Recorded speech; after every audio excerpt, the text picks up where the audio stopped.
Welcome to the JUDE 3 Project podcast. I'm your host, Lisa Fields. I'm the founder of the JUDE 3 Project.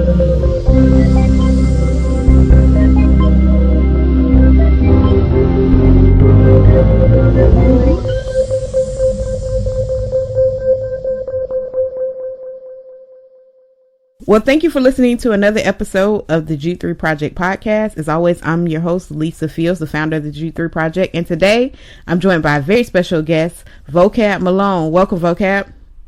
What's up, Lisa? Good to be here. Glad to be on JUDE 3. Glad to have you. I'm really excited about today's topic because this is a topic that's a topic, and it's so there's not many resources that kind of deal with this topic. And I noticed, I think you added me to the group, the discussion group that you have on Facebook, and you're always posting conversations. So I was like, this is the perfect person to bring on to talk about this topic. Before we get into it, tell our audience a little bit about yourself. I go by Vocab. I rapped and did poetry for a long time. Don't get as many opportunities to do that now.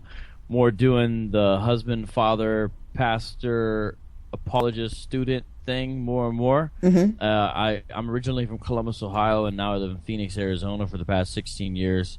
And I try to blend kind of a hip-hop background with the way I approach apologetics.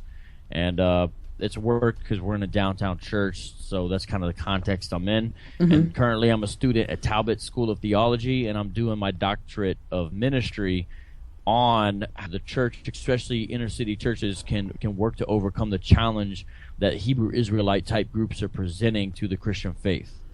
That's dope. That's dope. And I commend you because like I already said, there's not a lot of resources. So I know you have to do a lot of digging for your dissertation. Yeah, but it's crazy. Once you start uncovering stuff, because at first it seems like there's nothing there. When I say uncovering stuff, I don't really mean resources to answer Hebrew Israelites, but I mean stuff more that they put out themselves and produce. Once you start uncovering it, it's like it's like you go down this trail, and I start just discovering all these self-published books, all these hip-hop albums, all these websites, all these different camps. And so it's like a crazy nonstop, even podcast list of stuff I'm uncovering on their end. But like you said, nothing really on our end. Very, very little. And so, it's a much needed field. And I think more people are going to get into it. I think more people are going to see the need. And, there's not one Mormon apologist. There's not one apologist to Jehovah's Witnesses. Same thing with this area. I think eventually you'll start to get a couple people who are skilled and adept at answering some of their claims. Yeah, I believe so too.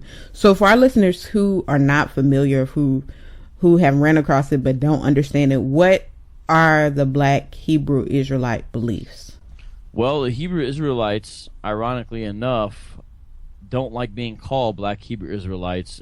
That's the name they're generally given because a majority of their members are Black American or from the West Indies and all of this. But so sometimes just to humor them a little bit, I'll call them Hebrew Israelites because they make a big deal out of it if you call them Black Hebrew Israelites. But I'm not saying don't. I'm just saying just know that when you talk to them. If you say BHI or Black Hebrew Israelite, they're going to make a big deal out of it and say it's racist.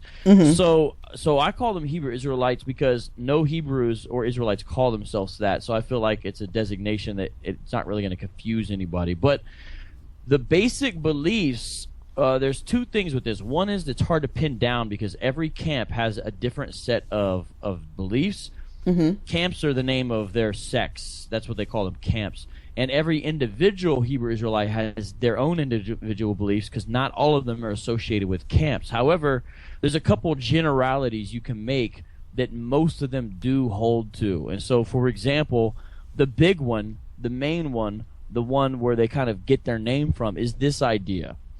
The so-called lost tribes of Israel are not actually lost in their mind.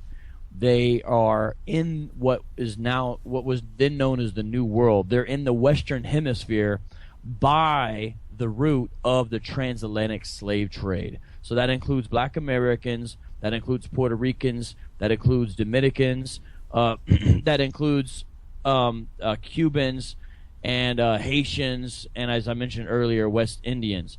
Now, most of them also in some way associate other people groups in the Western Hemisphere with other lost tribes, so-called in their mind, of Israel, such as Mexican Americans are supposed to be from the tribe of Issachar. Seminole Indians are supposed to be from the tribe of Reuben. Colombians are included. Guatemalans are included. Panamanians are included as well. So a lot of actually South Americans and Central Americans often make what's called the 12 tribes chart. And so that's kind of fundamental to this belief, is this thing called the 12 tribes chart. And all you got to do is Google it and see it. And you'll see on the left side Simeon and on the right side Dominicans, or some other variation of that where they have this. And that's really the controlling narrative for how they approach everything.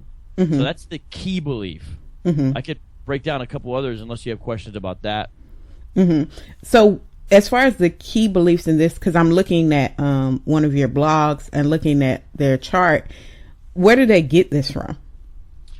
I have not fully figured it out yet. Every time because I've had some private discussions with Hebrew Israelites. Some people may have heard on Urban Theologian Radio where I had a street debate with a group here in Phoenix. Well, that's not the only thing I've done, because that's one setting that's more hostile. I've been able to meet privately, go out to eat, that type of thing, with a couple of guys, and every time I ask them detailed and specific questions about the chart, they say, that's a really deep teaching. We would need 2 or 3 hours to unfold it. So I have not fully figured it out. I can tell you this, though. A weird phenomenon has occurred where in New York, especially Harlem, these Hebrew Israelite groups are becoming more and more prominent, but so is this movement of Egyptologists and Kemets, and also kind of just secularized cats who are activists. And there's one guy who's really well known, this guy named Polite, who's really prominent in these circles, and he and some of the guys he rolls with in different situations, they'll critique this chart and ask a lot of the same questions actually we would ask. And what I'm saying is that not everyone agrees that this chart is right, even in the Hebrew Israelite movement itself. I met a Hebrew Israelite the other day who said the chart is bunk. Only black-skinned people should be on there, including Africans. Now, that's weird, because most Hebrew Israelite groups disavow anything related to Africa. They view Africans as non-brothers, actually.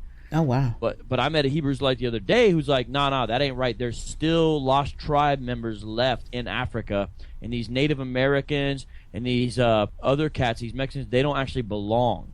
So it's really tricky, because there's so many idiosyncratic beliefs. But generally speaking, they think that that everybody in the Western Hemisphere that came over through the transatlantic slave trade is a lost tribe of the House of Israel. Where they get all the details and information, I still have not figured out yet. I'm still working on that. Yeah, that's that's crazy, because I'm looking at the list and I'm like, how do we make this connection? So that's interesting. And I was reading on your blog that they only they're King James only. Everyone that I've met thus far is King James only. They'll say that other translations are corrupt and this and that. And when you get into it, a lot of them also advocate for an idea that King James was a black Scottish king. So because if they have a lot of them have sort of a militant attitude about who's who and who's what, meaning, like, if I quote a commentary from a scholar, they'll be like, oh, that's an Edomite scholar, that don't matter. And that what that means is Edomite means a white man, basically, a white person. So to them, Edomites are white people. They actually call them so-called white people. They don't call them white people, generally speaking. They call them Edomites, or they'll say Esau. They'll say Esau don't know nothing. So, but then when you say that about the King James, they say, oh, well, actually there's a secret history there, and King James is actually black, so it's all good. So it's kind of odd, but not all of them accept the New Testament, and the ones that don't accept the King James. The ones that are Old Testament only, that's not what they call themselves. So they call themselves Tanakh only Israelites, or sometimes the Messianic Israelites. Those are the ones who also accept the New Testament. We'll call them non-Messianics, but the Tanakh only don't like that designation of non-messianic, so they call themselves Tanakh only Israelites. They make fun of the King James version, and they do associate it with an Edomite, and they have a more kind of Hebraic or Judaic mindset about what should be included and excluded. And every group that I've met yet holds to the Apocrypha, though. All of them that I've met. Oh, wow. What is their like close tie with the Apocrypha? Why do they like it so much? Well, one theory is that in the Apocrypha, there's a little bit more of a strand of a strident type of Jewish nationalism. Mm-hmm. And since the Hebrew Israelites associate that group of people with themselves, it serves their theological purposes a little bit better, because some of the strident nationalism they can translate into justifying their beliefs. Mm-hmm. If you ask them why they accept the Apocrypha, they generally will say something like, the white church tried to take that out, but it's our true history that also needs to be revealed and not hidden. So they view it as part of the continuation of the story of black-skinned Israelites, and so it's fundamental. And you will hear them often quoting the Apocrypha, and they often, when you run into them on the street, they'll have a tattered King James Bible, and they'll have a tattered red Apocrypha. There's a certain one they all tend to buy. Mm-hmm. And they'll read from both with equal ease. And if you say, well, I don't accept the Apocrypha as canonical, to them it doesn't matter. It is what it is, and you're part of the problem by trying to hide history if you deny the Apocrypha in their mind. Mm-hmm. So what would they say to Roman Catholicism that has the Apocrypha, that uses the Apocrypha, and is the Pope they would consider probably white? Right. They're ultra anti-Roman Catholic, and when you start talking about the Trinity, they immediately brush it off as a Roman doctrine. They start actually sounding identical, at least in my opinion, to Jehovah's Witnesses. Mm-hmm. The Jehovah's Witnesses have a pamphlet talking about should you believe in the Trinity, and they make everything the result of the evil Roman Church taking over. Well, Hebrew Israelites basically do the same thing. So they're anti-Roman Catholic, but to them, it's not a Roman Catholic thing. It's a Hebrew or a Judaic thing. And mm-hmm. so to them, it fits because of that.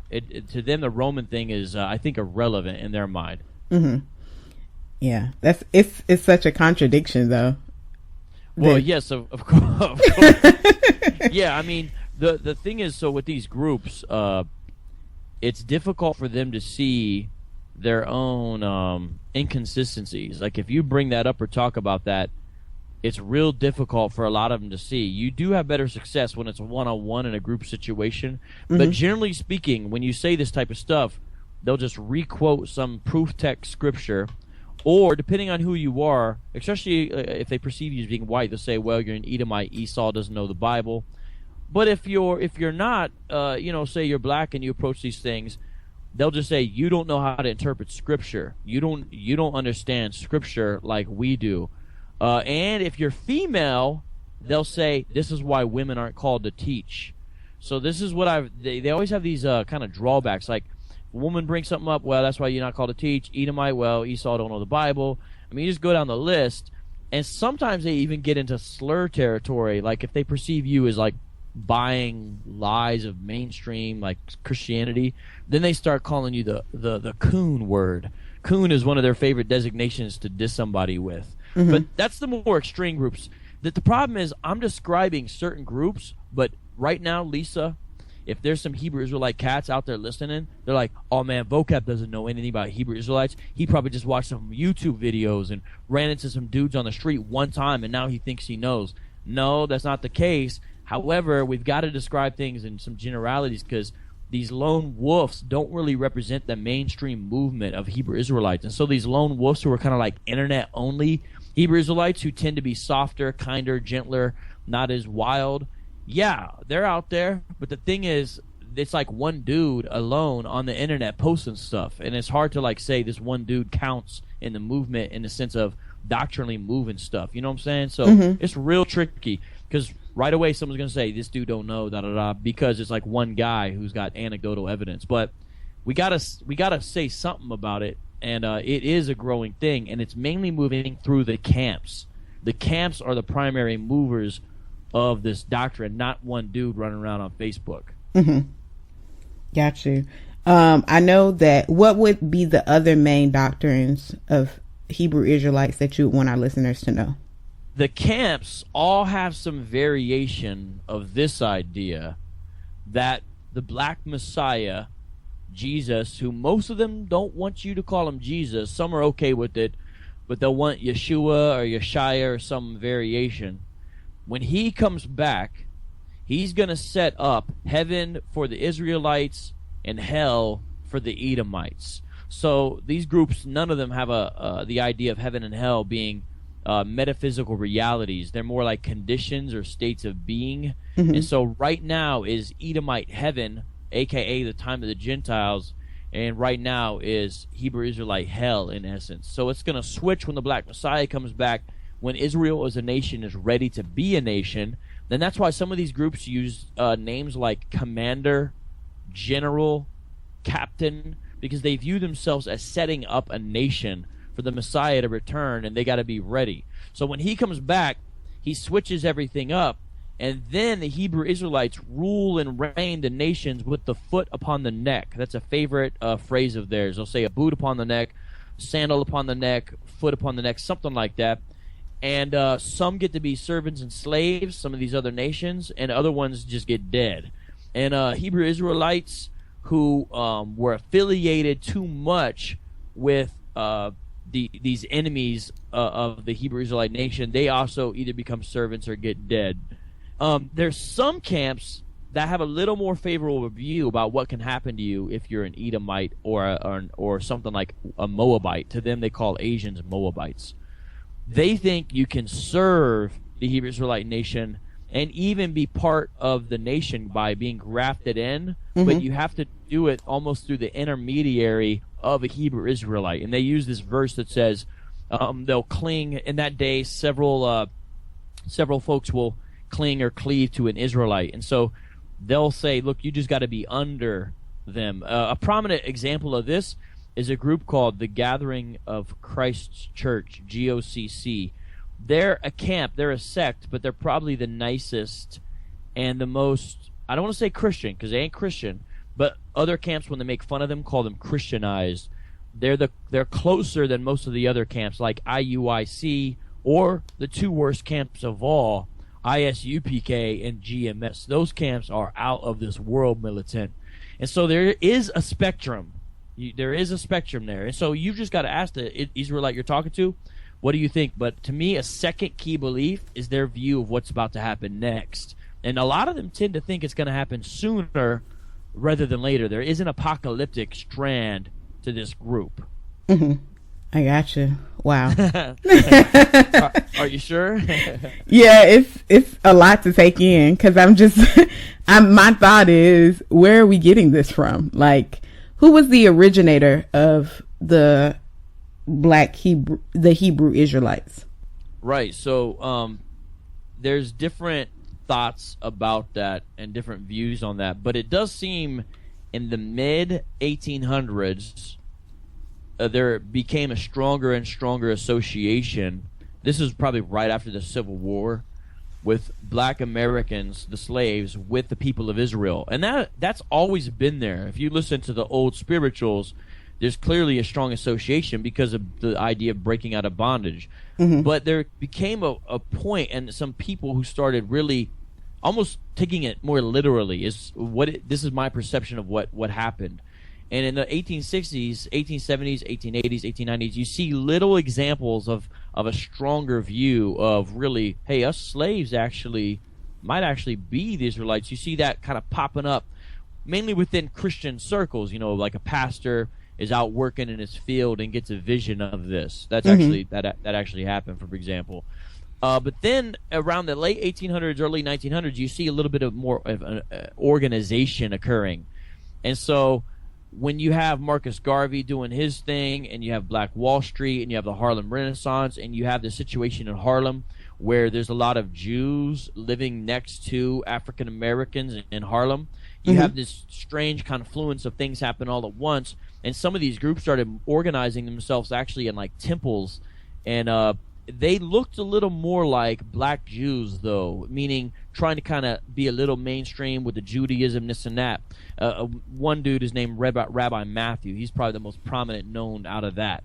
But then groups kind of came out of that, but things changed in the 60s. And what we're talking about now is more related to 1969 than anything else. ISUPK broke out and established the first kind of what I would consider the modern version of the Hebrew Israelite doctrine.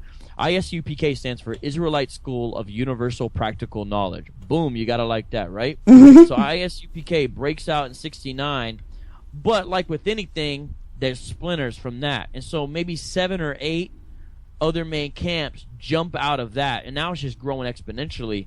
And so ISUPK is keen to remind everybody of their address. It's kind of weird. You'll see them mention their original address often, and the year 1969, and how they actually say this. They claim Yahweh is only dealing with, that's their quote, only dealing with ISUPK. So they're very exclusive even within the Hebrew Israelite movement.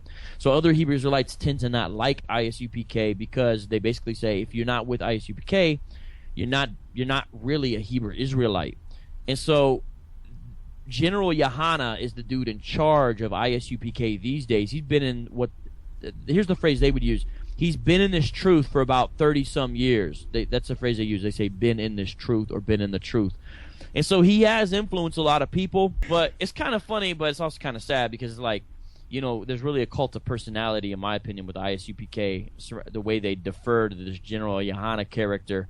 But so 1969 is kind of the mark date, but then around 2000, that's when you see a real rise and proliferation of these groups. And in the past 10 years, you can document how many self-published books have popped off with the Hebrew Israelite slant, and you can document how many new podcasts have popped off, how many new websites have been registered, and you can also keep track, if you wanted to, of how many new YouTube channels and how many YouTube videos have increased and how many uploads are on said YouTube channels. From the past decade, it is blown up like never before. And a primary way these dudes spread their stuff is actually not just through the street stuff they do. It is through YouTube videos. That's like the closest you can get to really seeing what their theology is by watching a bunch of YouTube videos.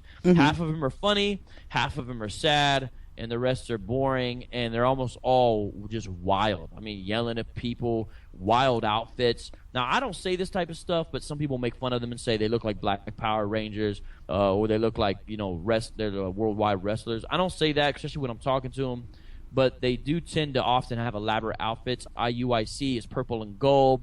The ISUPK looks kind of like medieval warriors. They tend to carry swords and almost like what appears to be chainmail armor type stuff. And then GMS, Great Millstone, the other Israelite camps make fun of them and call them bums because they throw on kind of like lowly, almost looks like sackcloth type garments over their normal streetwear. And so the other camps refer to them as bums and make fun of them. So a lot of them have unique styles of dress, and you can identify which camp they're by how they dress. Wow, that's intense. Especially knowing knowing they have swords. I was talking to my mom, and she was like, "Yeah, they were around when I was younger, and we used to call them Ben Yahweh, and that's or the Yahweh." Oh, you talking about the dudes down in Florida? Oh, Lisa, that is one of the... So I didn't bring Yahweh Ben Yahweh up because Hebrew Israelites get heated when you bring him up because he's kind of like... It's like someone bringing up David Koresh saying, here's what a Christian looks like. That is one of the most wild stories. If you look at what that dude did down in Florida with the compound, with the murders, I mean, he's like the Hebrew Israelite version of like Charles Manson. It's crazy what happened down there. Wow. There's a whole book about it. The title is something like Brother Love, Money, Murder, Messiah, something like that. There's a book on it, and it has some pictures that are even kind of gruesome, man. And it's wild what happened with Yahweh Ben Yahweh. So he's not real prominent right now because he went away to prison and all that. But there's still some influence of that. But most of them consider him outside of the mainstream because he claimed to basically be incarnate in some way, God incarnate, and most Hebrew Israelites don't stand for that. So if you see somebody calling themselves God or something like that, that's usually a Kemetic cat, Egyptologist, nation, the gods and earth, 5% or something like that. Usually Hebrew Israelites don't go that route. They're very deferential to who they call TMH. That's how they abbreviate it, the Most High. Mm-hmm. And so Yahweh is an exception, and in my opinion, doesn't represent the doctrine. But man, he did some crazy stuff down there. If people just Google those news articles out of the paper at the time he was active, you'll just be tripping out. Wow. So he wouldn't be the same as the Hebrew Israelites. That'd be a whole other sect. Yes and no. There's all these similar doctrines they hold to, in enough that if like I was going to categorize him as some kind of religion, I might call him a cult of the Hebrew Israelite sect or something like that. You know what I'm saying? Like, he definitely falls under that umbrella, but definitely is not mainstream and definitely doesn't represent most of them. But the beliefs and practices and even a lot of the dress is very Hebrew Israelite-ish in its approach. Mm-hmm. So it's kind of like a yes and a no type of thing with that. But generally speaking, I mean, unless you're down there dealing with those directly, it's not that important to study because they're not really, to my knowledge, the ones moving into new neighborhoods and areas and setting up facilities and camps. That's IUIC. To me, they're the best organized out of all these groups. Mm-hmm. And then GMS is pretty active, although they tend to not have physical buildings a lot of times. And then ISUPK is somewhat active in doing this. And the Gathering of Christ Church, the more kind of chill sect, they seem to be kind of coming up as well. I think there's people who are attracted to a more moderate version of this, and they like the GOCC cats. But even if you go on the GOCC website, you'll still find stuff, because we're just talking about like the kind of like the hatefulness and the bigotry. These groups deny Jesus Christ as God. These groups deny the deity of the Holy Spirit. These groups deny soteriology that is biblical and that they do not have any type of doctrine of salvation by grace. These groups deny fundamental doctrines of the Christian faith. And so a lot of times the extravagant aspects get, focused upon, which I understand. But the real issue, at least in my mind, is what they end up doing with Jesus and salvation. And it's always wrong. I've never run into one that's orthodox yet, and their soteriology, unless they're, quote, freshly converted out of Christianity, and they almost always lose proper biblical doctrine in those arenas over time. Mm-hmm. What should our response be as Christians? How should we engage Hebrew Israelites? Well, this is where people might think I'm speaking out of turn, but since you asked the question, I don't have a choice. Mm-hmm. The so-called mainstream evangelical church, they should do a better job paying attention to the needs of their brothers and sisters in other types of settings and situations. So my point by that is this.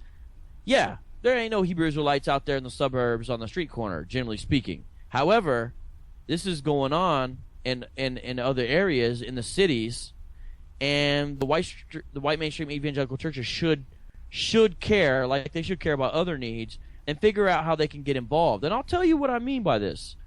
Like your seminary professors, generally speaking, they're not hardcore city dwellers. Every now and then they are, but they're usually kind of on the outskirts. They're there, they're that. But these seminary professors have a lot of knowledge and information, and they could click up and link up with inner city cats and give them what they need. And by God's grace, this is what's happening, for example, for me. There's a Hebrew professor at Phoenix Seminary named Dr. John Mead, and even though he's not running into this every day of his life, dude is meeting with me, answering the most obscure questions about Hebrew, and he's willing to be my second reader in my doctoral project. To me, that's an example of what I mean, of a good thing that can happen, and I'm glad that by God's grace there's someone locally providing that for me. There needs to be more of that. Within the so-called traditional black church, my thought is, first of all, half the traditional black church still doesn't really realize they've got an exodus on their hands.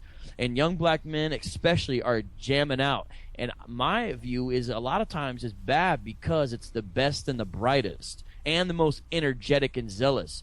Because a lot of these guys I meet, they wanted doctrine, and they wanted theology, and they wanted rigor and holiness, and they wanted seriousness in their Christianity, and they wanted to hear the hard truths, but it wasn't at their church. Instead, and I'm just telling you what they told me, because you can overly critique the traditional black church, and I'm not cool with that either, but I'm just telling you what these Hebrew Israelites say. They just constantly bring up Creflo Dollar and all these other types of guys, and they just talk about 4 offerings every service, and then what the pastor does, and they talk about homosexuality, and they talk about being dominated by women. I'm just telling you the stuff they say. And they bring up all this stuff and have a real dissatisfaction with their experience there, by and large. And so the traditional black church, I don't think is really aware of what's happening, because this is one of the main things pulling folks out, in my view, and it's pulling people that we would really need around. And so there needs to be kind of a waking up to this reality, and then some equipping. You can't just write it off as crazy. You can't just be like, oh, well, whatever. I think there needs to be some legitimate equipping of like, okay, what are answers to these questions? Because in the Hebrew Israelites' favor, not all, but a lot of the questions they're asking are legitimate questions that need to be answered. And they will talk about issues of racism and bigotry and prejudice and ethnicity and the slave trade, and they will bring up issues of like an abuse of prosperity of gospel doctrines, and they will bring up a lack of doctrinal robustness from the pulpits. And what I'm saying is they got some legitimate critiques and complaints, in my view. And so I think we should do a better job of hearing those, and sort of on the preventative maintenance side, working to make just better, healthier churches. And that's one thing. But then, man, getting in there and actually being willing to engage these cats at the level they're at. And that may mean different things, but whether it's out on the street, whether it's on the internet, whatever it is, and yeah, you'll have to do a little study research, but I'd like to see a more proactive attitude from the church in general with this than I have seen, both the mainstream kind of evangelical and both kind of like traditional black, especially because it's there, but I feel like it's just like seeping out, and nobody's really paying attention, is what it seems like. I agree, because a lot of people don't even know this is a thing. And like I stated before we started recording, before I started Jude 3, I knew this was a thing, but I didn't know how big it was. I knew like people like paid close attention to it, but I was like, I didn't know that it was like that big. And until I started talking to people, and they're like, you have to address this issue. And I was like, oh wow, I didn't know it had grown that big. So I think it's just, people understanding the impact it's having on our communities. Yeah, and I'm glad we did this podcast, but if you even listen to this podcast and you think about what we've mainly discussed, it was me trying to explain best as I could some of the basic doctrines and beliefs and practices and habits of these groups. But we just really didn't have time, because it's almost like part of the battle is like, what do these folks believe? Because I don't even understand what they're saying.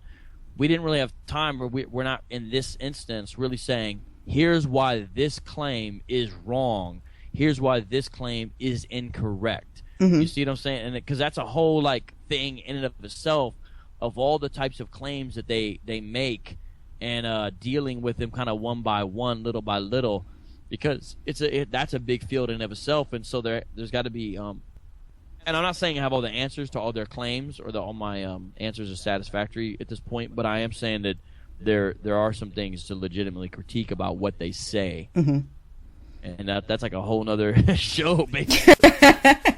Well, we'll have to do a part 2. What would be one claim, before we go in your last words, would be one that you think you could help that's a major claim that you could show us how to refute, or tell us how to refute? All right. Well, I gotta think which way I should go with this. Okay. I think this one's a little safer. A major claim. Now, this is not the most important thing to deal with, in my opinion, but I think it's an example that's important, is that modern day people that we call Jews are frauds. It's a masquerade is the term they use.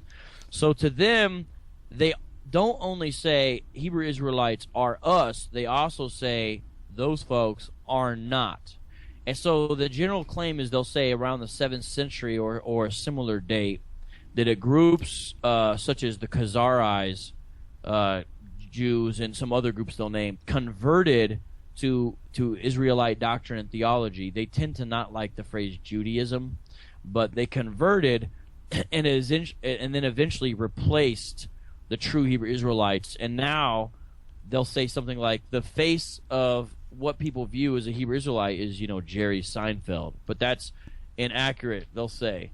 And so they'll say that those Jews are basically just white folks who converted. And that's not the way that you should think of them. Well, there's a few things with that.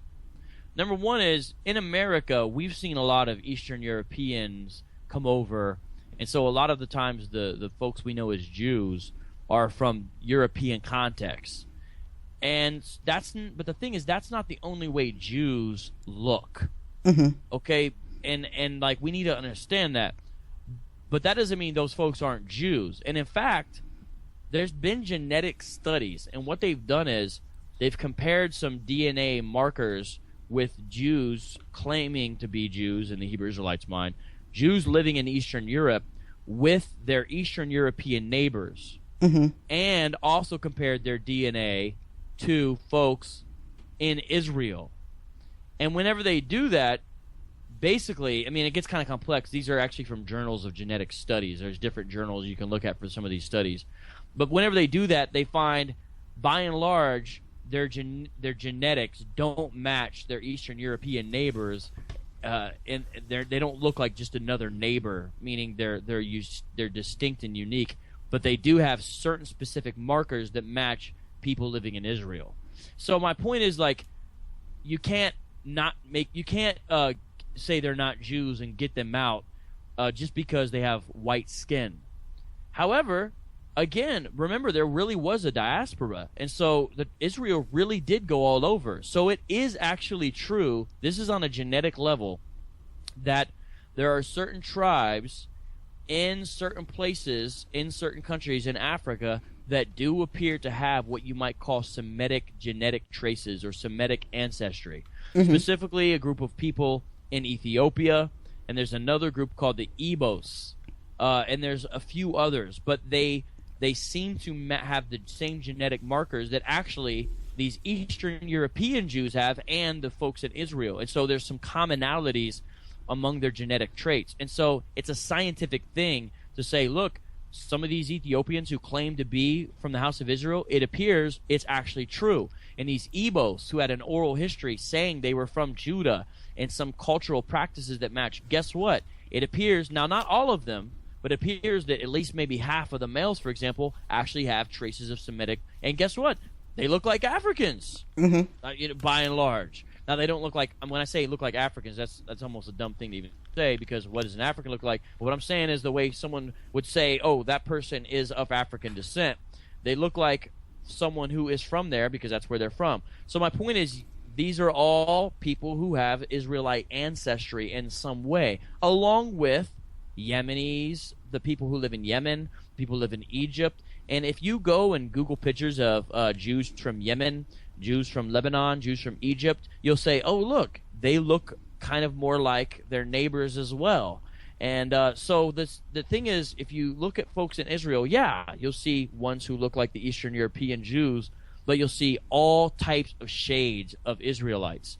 So my main thing I'm refuting there is this idea of the Eastern European Jews are merely converts. It's simply on a genetic level not true. And it muddies up the fact that there is some diversity in what Israelites look like. However, all that does not translate into meaning that everybody over here that came for the transatlantic slave trade is actually from the lost tribe of Israel. And again, going to the genetic level, that seems to be decidedly not the case. Most folks are from the Ivory Coast, most folks are West African, and most folks are from a people group known as Bantu. And the Bantu are a wonderful people group. In fact, it's said by folks who study the native Bantu They're probably the most skilled out of almost all Africans in the area of polyrhythmic music, et cetera, et cetera. My point is, it's a beautiful culture, and to replace it and put someone else's culture over it is kind of a travesty in my view. So there's one thing, but the thing is, they don't really utilize genetics. They'll say they do, but they utilize a certain interpretation from Deuteronomy 28. And that's how they really get their information. They'll say, look, we are the only people who fulfill Deuteronomy 28.